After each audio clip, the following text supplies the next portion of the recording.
So guys, finally we are launching a new batch in October. It will be around 10th of October. What gonna be there in that course? So we are launching two courses. One is clinical SAS, another is Biostatistician. In clinical SAS course, first we're gonna teach you SAS software. It's gonna be for 2 months.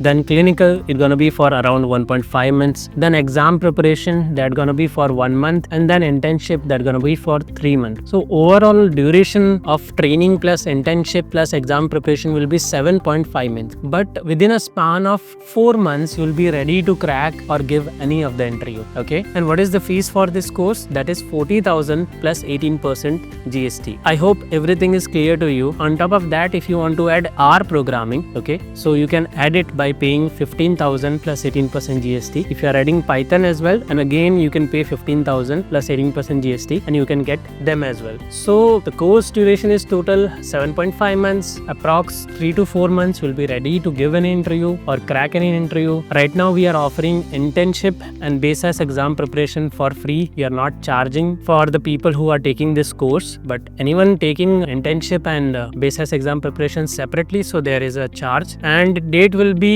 approx, it's not fixed, but approx 10th of October. It can be 1 day or 2 day plus minus. And if you want to do the registration, you can complete your registration. You can connect us directly on our number 8733986003, or you can connect me. The better way is through one-to-one counseling. In the videos you can find there is a link one-to-one counseling, and you can connect me through that as well. If you have any more questions guys, you can connect me for that as well. On top of that, the things I have mentioned in this video, there are many other things also included in the course. That is interview preparation, mock interviews, questions after every session, and GD sessions, CV making, CV review, how to find job, how to apply for jobs, how to find companies. All this comes under extra sessions or extra activities. The major thing is you're gonna start with SAS for 2 months, then clinical for 1.5 months, then exam preparation for 1 month, then internship for 3 months. I hope this video is clear to everyone. Thank you everyone, and bye bye.